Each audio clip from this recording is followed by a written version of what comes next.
ನೋಡಿ, ಬೆಳಿಗ್ಗೆ ಸ್ಪಾಂಜ್ ದೋಸೆ ಮಾಡಿದ್ದೆ, ಫುಲ್ ಮೆತ್ತಗೆ ಬರುತ್ತೆ.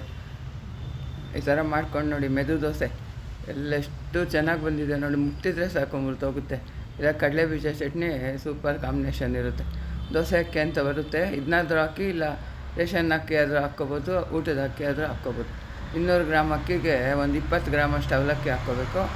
ಒಂದೂವರೆ ಸ್ಪೂನು ಊಟ ಮಾಡ್ತೀವಲ್ಲ ಅದ್ರಲ್ಲಿ ನೋಡಿ, ಇಲ್ಲಾಂದರೆ ಒಳ್ಮುಷ್ಟಿ ಒಂದು ಉದ್ದಿನಬೇಳೆ ಹಾಕ್ಕೋಬೇಕು. ಇಷ್ಟೇ ನೋಡಿ, ಜಾಸ್ತಿ ಉದ್ದಿನಬೇಳೆನೂ ಬೇಡ, ಅವಲಕ್ಕಿನೂ ಬೇಡ. 3-4 ಬಾರಿ ತೊಳೆದುಬಿಟ್ರು ನೋಡಿ. ರಾತ್ರಿಗೆ ರುಬ್ಬಿಟ್ಟಿದ್ದೀನಿ. ಬೆಳಗ್ಗೆ 10 ಗಂಟೆಗೆ ನೆನೆಸಿ 4 ಗಂಟೆಗೆಲ್ಲ ರುಬ್ಬಿಟ್ಟಿದ್ದೀನಿ ನಾನು. ಇದು ಉದ್ದಿನಬೇಳೆ ಕಮ್ಮಿ ಹಾಕಿರ್ತೀವಲ್ವ, ಅದಕ್ಕೋಸ್ಕರ ಬೇಗ ರುಬ್ಬಿಡಬೇಕು. ಬೆಳಗ್ಗೆ ಹೆಂಚಿಟ್ಬಿಟ್ಟು ನೋಡಿ, ಫಸ್ಟು ದೋಸೆ ಹೆಂಚು ಸ್ವಲ್ಪ ಕಾದಿರಲ್ಲ, ಅದಕ್ಕೆ ಅಷ್ಟು ಬಬಲ್ಸ್ ಬರಲ್ಲ ದೋಸೆ.